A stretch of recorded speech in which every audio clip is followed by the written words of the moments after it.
नमस्कार दोस्तों, मैं विक्रांत चौधरी SK बुक्स के YouTube चैनल पर आप सभी का स्वागत करता हूं।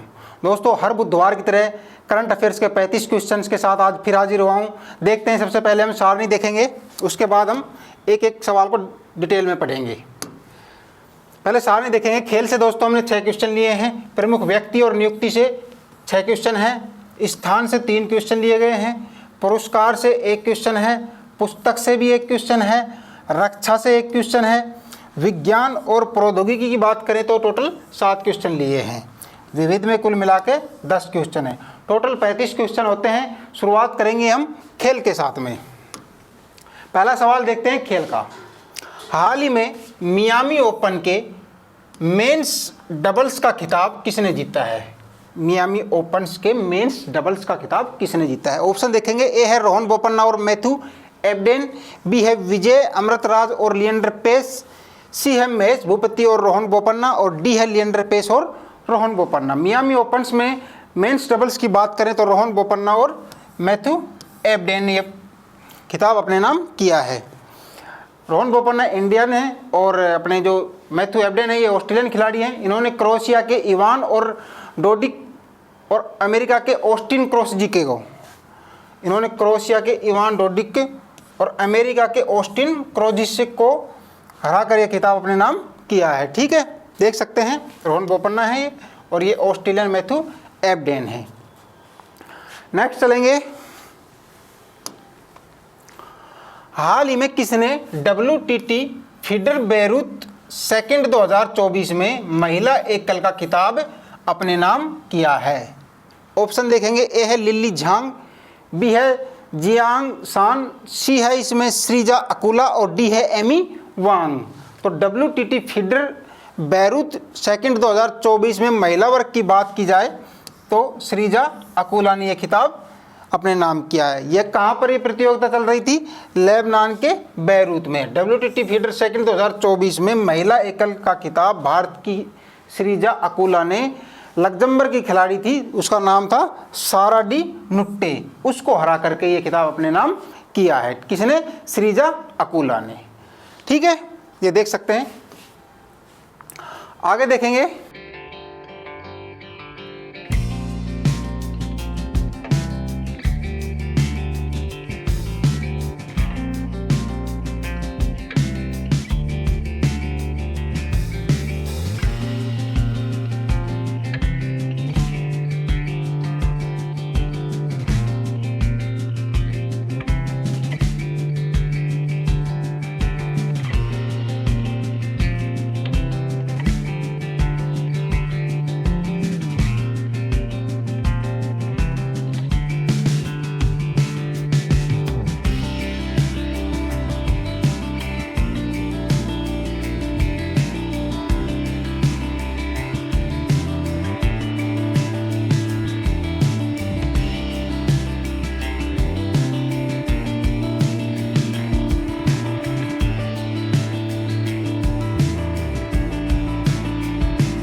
हाल ही में मिस्र में आयोजित para power lifting world cup 2024 में किस भारतीय खिलाड़ी ने 59 किलोग्राम भार वर्ग में गोल्ड मेडल जीता है? ऑप्शन है। ए है विनय कुमार। बी है सुधीर। सी है मनप्रीत कौर और डी है परमजीत कुमार। तो किसने जीता है? विनय कुमार ने 59 किलोग्राम वर्ग में इन्होंने गोल्ड मेडल जीता है। मिस्र में आयोजित पैरा पावर लिफ्टिंग विश्व कप में उत्तर प्रदेश के निवासी हैं, गोरखपुर के विनय कुमार। उन्होंने 59 किलोग्राम वर्ग में ये पदक जीता है और कुल मिला के 120 किलोग्राम का वजन इन्होंने उठा करके, ठीक है, और स्वर्ण पदक अपने नाम किया है। तो देख सकते हैं ये उत्तर प्रदेश के गोरखपुर के निवासी हैं और 59 किलोग्राम वर्ग में इन्होंने ये मेडल जीता है। आगे देखेंगे। हाल ही में मियामी ओपन चैंपियनशिप का एकल वर्ग का खिताब किसने जीता है? पहले डबल्स वर्ग का बात किया था, मैथ्यू एबडेन और भारत के खिलाड़ी थे। अब बात की जा रही है सिंगल एकल वर्ग के खिताब की। तो ऑप्शन है ए है जेनिक सिनर, बी है दिमित्रोव, सी है नोवाक जोकोविच और डी है कार्लोस अल्कारेज। ठीक है, तो किसने जीता है एकल वर्ग में? जेनिक सिनर ने मियामी ओपन चैंपियनशिप का खिताब। ये इटली के हैं और इन्होंने किनको हराया है? बुल्गारिया के दिमित्रोव को हरा करके ये खिताब अपने नाम किया है। ठीक है, जेनिक सिनर, ये देख सकते हैं आप, जेनिक सिनर हैं। आगे बढ़ेंगे। हाल ही में किसे हॉकी इंडिया अवार्ड्स 2023 में hockey player of the year चुना गया है? ऑप्शन है ए है हार्दिक सिंह, बी है सलीमा टेटे, सी है उपर्युक्त दोनों और डी है इनमें से कोई नहीं। तो भारतीय hockey player of the year की बात करें तो आपका राइट आंसर ऑप्शन सी होगा, उपर्युक्त दोनों। हार्दिक सिंह भी है और सलीमा टेटे भी हैं। इनको 25-25 लाख रुपए का और ये अवार्ड इनको दिया गया है। ठीक है, ये हार्दिक सिंह जी हैं और ये सलीमा टेटे हैं। ये हार्दिक सिंह जी भारतीय पुरुष टीम के वाइस कैप्टन भी हैं हॉकी के, और ये भारतीय महिला हॉकी टीम की सदस्य हैं। ठीक है, तो हार्दिक सिंह और सलीमा टेटे हैं जिनको hockey player of the year चुना गया है 2023 का। आगे बढ़ेंगे। एम्पायरों के आईसीसी एलिट पैनल में शामिल होने वाले बांग्लादेश के पहले एम्पायर कौन हैं? ए है सरफुद्दौला इब्रे शाहिद, बी है माइकल गफ, सी है रिचर्ड्स इलिंगवर्थ और डी है पॉल रिफेल। तो बांग्लादेश का जो पहला एम्पायर बना है आईसीसी में वो सरफुद्दौला इब्रे शाहिद हैं। ठीक है, ये देख सकते हैं, first Bangladesh in ICC elite panel of umpires. क्या नाम है? सरफुद्दौला इब्रे शाहिद। आगे बढ़ेंगे। अब प्रमुख व्यक्ति और नियुक्ति से देखेंगे क्वेश्चन। हाल ही में किसे राष्ट्रीय जांच एजेंसी एनआईए का प्रमुख नियुक्ति किया गया है? ऑप्शन है ए है अभिनव शर्मा, बी है राजीव कुमार शर्मा, सी है सदानंद वसंत दाते और डी है पीयूष आनंद। तो एनआईए का प्रमुख जो नियुक्त किया गया है वो सदानंद वसंत दाते जी को नियुक्त किया गया है एनआईए का प्रमुख। साथ ही बात की जाए एनडीआरएफ के महानिदेशक की तो पीयूष आनंद है, वो एनडीआरएफ के महानिदेशक हैं। और पुलिस अनुसंधान और विकास ब्यूरो की बात की जाए तो उनका महानिदेशक कौन है? राजीव कुमार शर्मा है। इनको भी आपको याद रखना है। ठीक है, इनसे भी क्वेश्चन पूछ लिया जाता है। तो एनआईए का प्रमुख किसे नियुक्त किया गया है? सदानंद वसंत दाते को। एनडीआरएफ का पीयूष आनंद। आगे बढ़ेंगे। हाल ही में किसने लोकपाल के न्यायिक सदस्य के रूप में शपथ ली है? ए है ऋतुराज अवस्थी, बी है रविशंकर प्रसाद, सी है आलोक सिन्हा और डी है एएम खानविलकर। तो लोकपाल के न्यायिक सदस्य के रूप में ऋतुराज अवस्थी ने भी शपथ ली है। भारत के लोकपाल के अध्यक्ष की बात की जाए तो न्यायमूर्ति एएम खानविलकर हैं। उन्होंने ऋतुराज अवस्थी जी को लोकपाल के न्यायिक सदस्य के रूप में शपथ दिलाई है। और ऋतुराज जी 22वें विधि आयोग के अध्यक्ष के रूप में भी काम कर चुके हैं। साथ ही ये कर्नाटक उच्च न्यायालय के मुख्य न्यायाधीश भी रह चुके हैं। ठीक है, इनको देख लेना। ऋतुराज जी 22वें विधि आयोग के अध्यक्ष के रूप में भी काम किया है और कर्नाटक उच्च न्यायालय के मुख्य न्यायाधीश के रूप में भी ये रह चुके हैं। नेक्स्ट बढ़ेंगे। हाल ही में जम्मू कश्मीर और लद्दाख उच्च न्यायालय के अतिरिक्त न्यायाधीश के रूप में किसे नियुक्त किया गया है? ऑप्शन है ए है justice N Koteshwar Singh, B है जस्टिस रमेश मिश्रा, सी है जस्टिस मोहम्मद यूसुफ वानी और डी है जस्टिस अनूप कुमार सिन्हा। जम्मू कश्मीर और लद्दाख जो उच्च न्यायालय उसमें अतिरिक्त न्यायाधीश के रूप में किसकी नियुक्ति की गई है? Option C justice Mohammad Yusuf Wani के रूप में।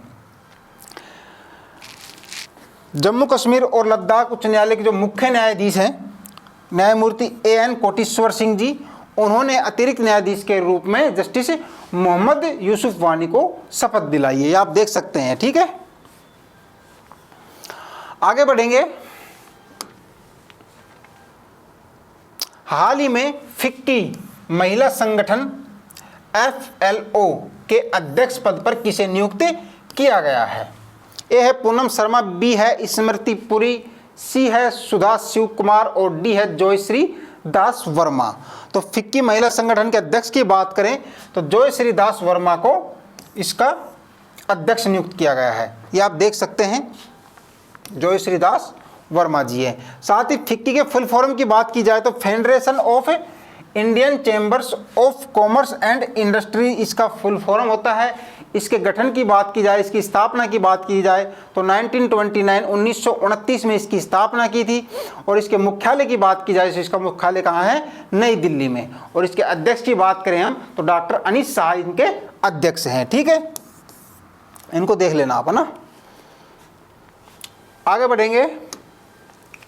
हाल ही में अंतर्राष्ट्रीय संस्कृति पुरस्कार से किसे सम्मानित किया गया है?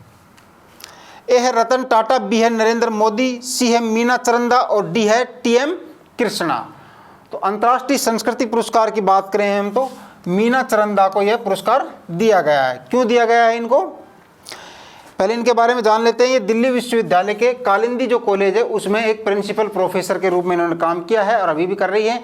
और इनको ये पुरस्कार उनके शिक्षा और समाज सेवा के क्षेत्र में उल्लेखनीय कार्यों के लिए पुरस्कार इनको दिया गया है। किनको? मीना चरंदा को। ठीक है, ये आप देख सकते हैं इनकी फोटो, मीना चरंदा जी हैं जो दिल्ली विश्वविद्यालय में जो कालिंदा कॉलेज है उसमें ये प्रोफेसर प्रिंसिपल भी हैं। ठीक है, आगे बढ़ेंगे। हाल ही में दिवंगत व्यवहारिक अर्थशास्त्र के प्रणेता और नोबेल पुरस्कार विजेता डेनियल कोहमेन का संबंध किससे है? ए है जापान, बी है ब्रिटेन, सी है फ्रांस और डी है इजराइल। तो ये जो डेनियल कोहमेन है इनका भी हाल ही में निधन हुआ है। इनके बारे में पूछा गया है तो ये किस देश से संबंधित थे? इजराइल से। इनको व्यवहारिक अर्थशास्त्र के प्रणेता के रूप में भी जाना जाता है और इनको नोबेल पुरस्कार भी दिया गया है और ये मनोवैज्ञानिक भी थे। ठीक है, इनका भी हाल ही में निधन हुआ है। आगे बढ़ेंगे, स्थान से देखेंगे क्वेश्चन अभी। हाल ही में कल्याण चालुक्य राजवंश का 900 साल पुराना कन्नड़ शिलालेख किस राज्य में पाया गया है? ए है तेलंगाना, बी है केरल, सी है तमिलनाडु और डी है कर्नाटक। तो कल्याण चालुक्य राजवंश का 900 साल पुराना जो कन्नड़ शिलालेख है वो तेलंगाना में पाया गया है। इसकी एग्जैक्ट लोकेशन की बात करें तो तेलंगाना के महबूब नगर जिले में जड़चेरला मंडल में यह शिलालेख पाया गया है। ठीक है, पुरातत्ववेत्ताओं और प्लेस इंडिया फाउंडेशन के सीईओ थे डॉक्टर शिवनागी रेड्डी। उन्होंने बताया कि एक अभियान चला रखा था भावी पीढ़ी के लिए विरासत संरक्षित करें। इस अभियान के तहत इनको ये शिलालेख मिला है। ठीक है, भावी पीढ़ी के लिए विरासत संरक्षित करें, यह अभियान चला रखा था। इस अभियान के तहत इनको ये कल्याण चालुक्य राजवंश का 900 साल पुराना कन्नड़ शिलालेख मिला है। आगे बढ़ेंगे। हाल ही में अदानी समूह ने दुनिया के सबसे बड़े एकल स्थान वाले तांबा विनिर्माण संयंत्र का उद्घाटन कहाँ किया है? ए है उत्तर प्रदेश, बी है गुजरात, सी है महाराष्ट्र, डी है बिहार। तो कहाँ किया है? गुजरात में। गुजरात में कहाँ किया है? गुजरात के मुंद्रा में दुनिया का सबसे बड़ा तांबा विनिर्माण संयंत्र के पहले चरण की शुरुआत गुजरात के मुंद्रा में की है। ठीक है, इसके उद्देश्य की बात की जाए तो तांबे के जो आयात पर भारत की निर्भरता को कम करना और स्वच्छ ऊर्जा में परिवर्तन का समर्थन करने में ये मदद करेगा। ठीक है, तांबे के आयात पर भारत की निर्भरता को कम करना और स्वच्छ ऊर्जा में परिवर्तन समर्थन करने में मदद करेगा। ठीक है, आगे बढ़ेंगे। हाल ही में दुनिया के पहले ओम आकार के मंदिर का उद्घाटन कहाँ किया गया है? ए है राजस्थान, बी है बिहार, सी है उत्तर प्रदेश और डी है तमिलनाडु। तो दुनिया के पहले ओम आकार के मंदिर का उद्घाटन कहाँ किया गया है? राजस्थान में। राजस्थान में कहाँ? पाली डिस्ट्रिक्ट में। राजस्थान में पाली डिस्ट्रिक्ट पड़ता है, वहाँ पर इस मंदिर देख सकते हैं आप, ओम आकार का मंदिर है ये, भगवान शिव जी को समर्पित है। तो दुनिया का पहला ओम आकार का मंदिर है जो राजस्थान के पाली डिस्ट्रिक्ट में है। ठीक है, आगे बढ़ेंगे। पुरस्कार से संबंधित क्वेश्चन देखेंगे अभी। हाल ही में किसने टाइम्स पावर आइकॉन 2024 पुरस्कार जीता है? ए है अमिताभ घोष, बी है रतन टाटा, सी है टीएस कृष्णा और डी है विजय जैन। तो टाइम्स पावर आइकॉन 2024 की बात करें तो विजय जैन है, इन्होंने ये पुरस्कार जीता है। और ये पुरस्कार टाइम्स ग्रुप द्वारा नोएडा में आयोजित किया गया था। और विजय कुमार जी जो हैं यो स्टार स्टेट्स के प्रबंधक निदेशक हैं और इनको यह पुरस्कार दिया गया विजय जैन जी को। ठीक है, नोएडा में ये टाइम्स ग्रुप द्वारा ये प्रोग्राम आयोजित किया गया था, उसमें स्टार स्टेट के जो प्रबंध निदेशक हैं विजय जैन, उनको यह पुरस्कार दिया गया है। आगे देखेंगे, पुस्तक से क्वेश्चन है ये, हाल ही में कोड डिपेंडेंट नामक पुस्तक किसने लिखी है जिसे वुमेन्स प्राइज के लिए शॉर्ट लिस्ट किया गया है? ए है चारू निवेदिता, बी है चित्रा बनर्जी, सी है मधुमिता मुर्गिया और डी है शोभना के नायर। कोड डिपेंडेंट नामक पुस्तक किसने लिखी है? मधुमिता मुर्गिया, जिसको वुमेन्स प्राइज के लिए भी शॉर्ट लिस्ट किया गया है। ठीक है, आगे देखेंगे, रक्षा से संबंधित क्वेश्चन है भी, हाल ही में भारतीय वायुसेना द्वारा पूरे देश में कौन सा 10 दिवसीय मेगा अभ्यास प्रारंभ किया गया है? ए है भारत शक्ति 2024, बी है वायु शक्ति 2024, सी है तरंग शक्ति 2024 और डी है गगन शक्ति 2024। तो गगन शक्ति जो 2024 है वो भारतीय वायुसेना द्वारा पूरे भारतवर्ष में ये 10 दिवसीय अभ्यास सत्र है जो ये चालू किया गया अभी 1 अप्रैल से। ठीक है, और इसमें जो भारत के जो लड़ाकू विमान है, तेजस हुए, जो भी भारत के जो रक्षा से संबंधित उपकरण हैं उनका ये प्रदर्शन किया जाएगा और ये अभ्यास पूरे भारत में चलेगा। ठीक है, गगन शक्ति 2024। नेक्स्ट देखेंगे, विज्ञान और प्रौद्योगिकी से, हाल ही में मौसम संबंधी उपग्रह यूनहाई 3 किसने लॉन्च किया है? ए है जापान, बी है चीन, सी है ब्राजील, डी है अमेरिका। तो नाम से देख सकते हैं आप, यूनहाई 3 जापान ने मौसम संबंधी उपग्रह है, ये अभी हाल ही में जापान ने इसको लॉन्च किया है। ठीक है, आगे देखेंगे, हाल ही में किसने विक्रम फर्स्ट रॉकेट के दूसरे चरण का सफल परीक्षण किया है? ए है इसरो, बी है स्काई रूट एरोस्पेस, सी है नासा, डी है जाक्सा।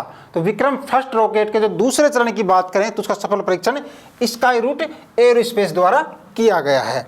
अपने पहले कक्षीय प्रक्षेपण यान जो विक्रम फर्स्ट के प्रक्षेपण की दिशा में अपने प्रक्षेपथ को जारी रखते हुए हैदराबाद स्थित अंतरिक्ष तकनीक स्टार्टअप स्काई रूट एरोस्पेस ने भारतीय अंतरिक्ष अनुसंधान संगठन के प्रणोदन परीक्षण स्थल पर रॉकेट के चरण सेकंड का सफलतापूर्वक परीक्षण किया गया है। स्काई रूट एरोस्पेस द्वारा विक्रम फर्स्ट रॉकेट के दूसरे चरण का सफल परीक्षण किया गया है।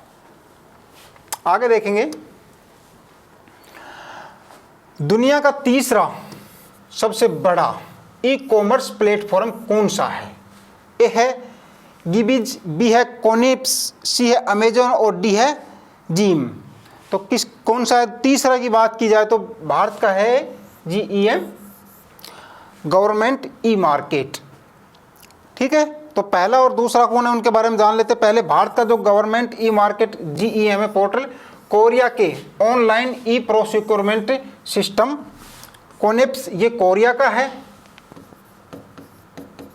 जो पहले स्थान पर है। और दूसरे की बात की जाए तो ये सिंगापुर का है।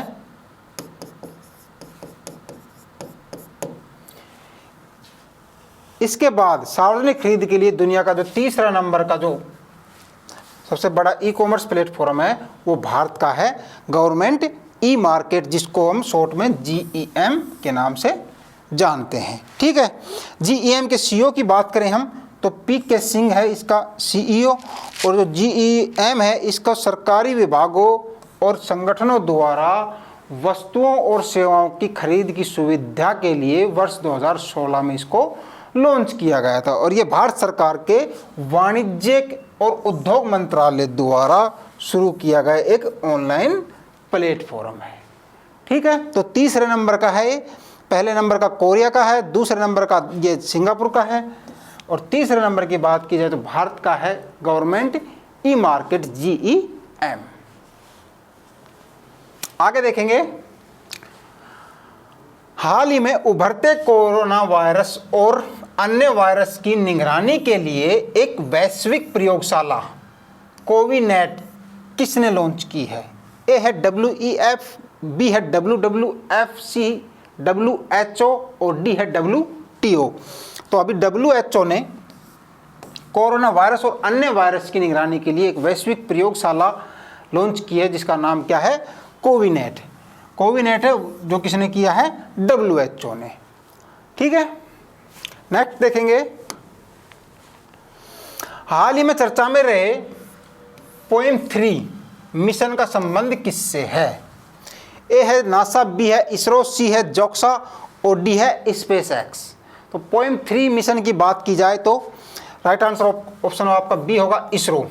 ठीक है, इसरो ने घोषणा की है कि उसका पोएम 3, इसकी फुल फॉर्म की बात की जाए तो PSLV ऑर्बिटल एक्सपेरिमेंट मॉड्यूलर 3 कक्षा में कोई भी मलबा छोड़े बिना पृथ्वी के वायुमंडल में फिर से प्रवेश कर गया है और इसरो ने इसको एक और मील का पत्थर करार दिया है। ठीक है, इसरो ने इसको एक और मील का पत्थर करार दिया बगैर किसी कोई भी मलबा छोड़े बगैर ये पृथ्वी के वायुमंडल में फिर से प्रवेश कर गया है, पोएम 3। नेक्स्ट देखेंगे।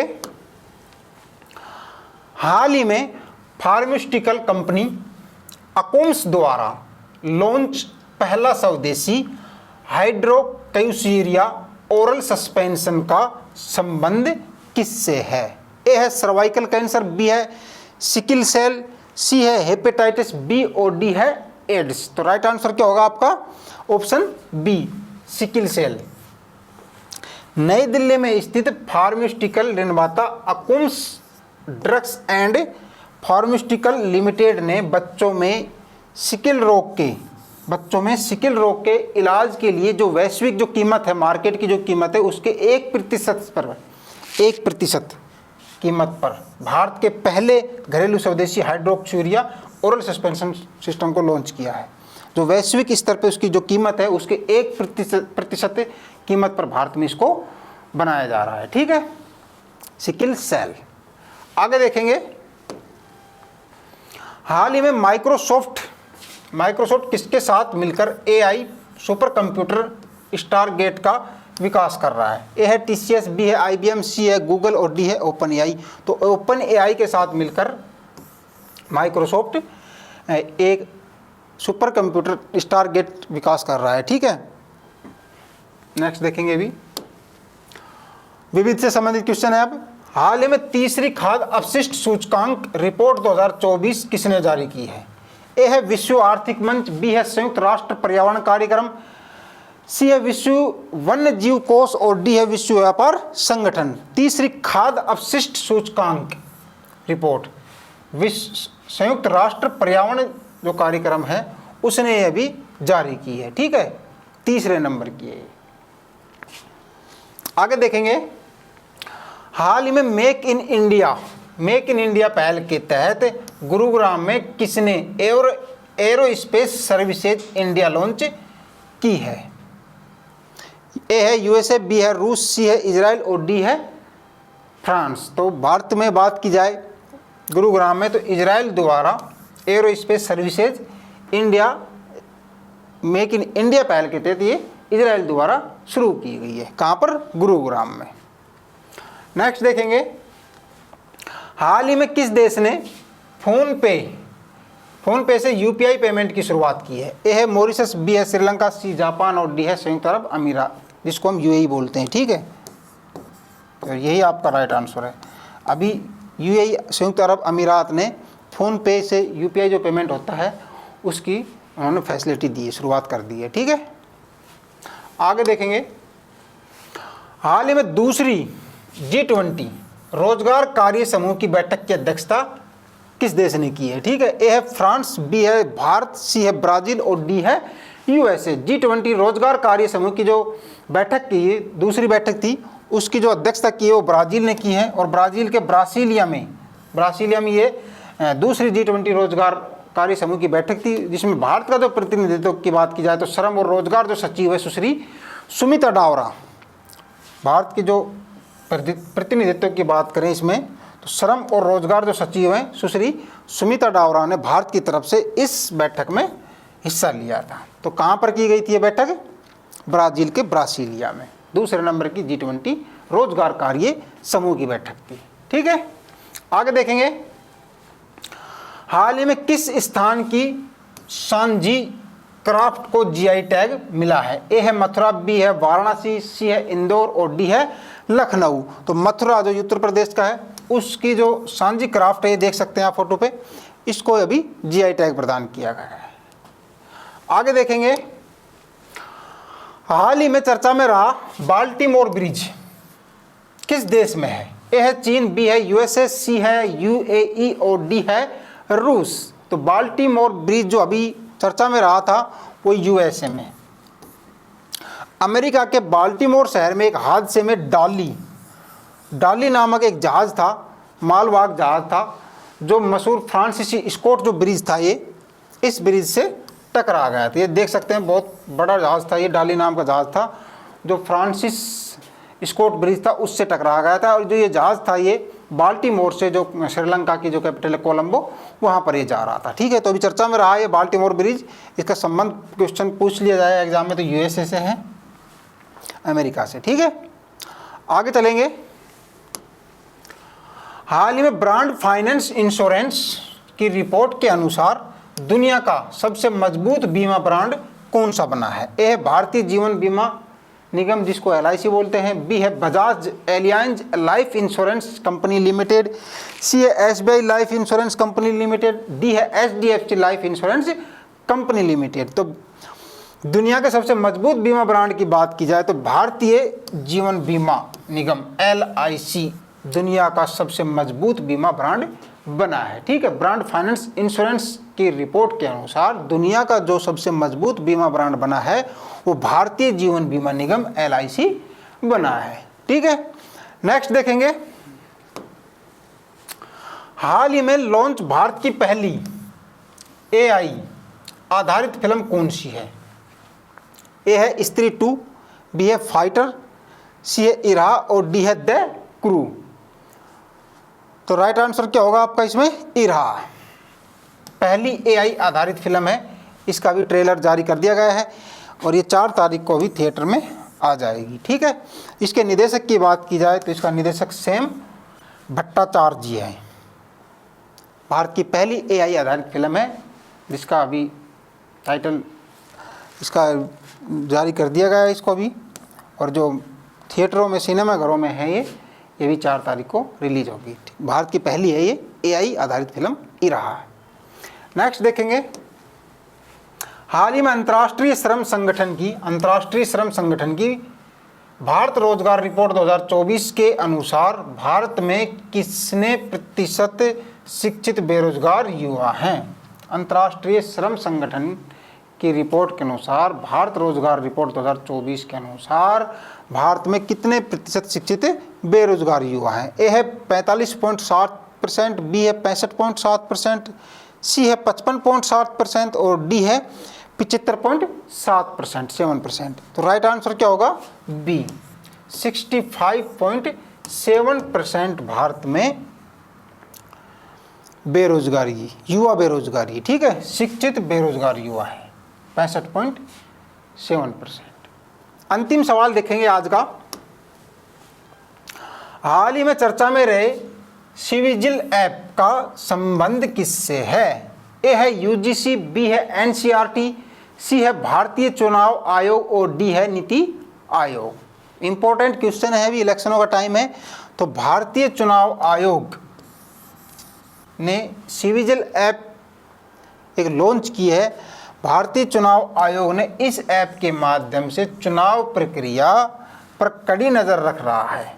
यह ऐप नागरिकों को फोटो और वीडियो कैप्चर करके आदर्श आचार संहिता के उल्लंघन और चुनाव व्यय की रिपोर्ट करने की अनुमति देता है। इस ऐप के माध्यम से कोई भी व्यक्ति किसी भी स्थान से जहां पर आचार संहिता का उल्लंघन हो रहा है उसका वीडियो फोटो ले करके इस ऐप पर डाल सकता है। उसके डालने के बाद 100 घंटे के अंदर उस पर कार्रवाई की जाएगी। ठीक है, तो ये ऐप चुनाव आयोग द्वारा, भारतीय चुनाव आयोग द्वारा ये ऐप जारी किया गया है। ठीक है, धन्यवाद दोस्तों। कैसी लगी आपको आज की क्लास कमेंट करके बताएं, वीडियो को लाइक करें, चैनल को सब्सक्राइब करें। मिलेंगे अगले बुधवार को फिर से लेटेस्ट करंट अफेयर्स के क्वेश्चंस के साथ। जय हिंद।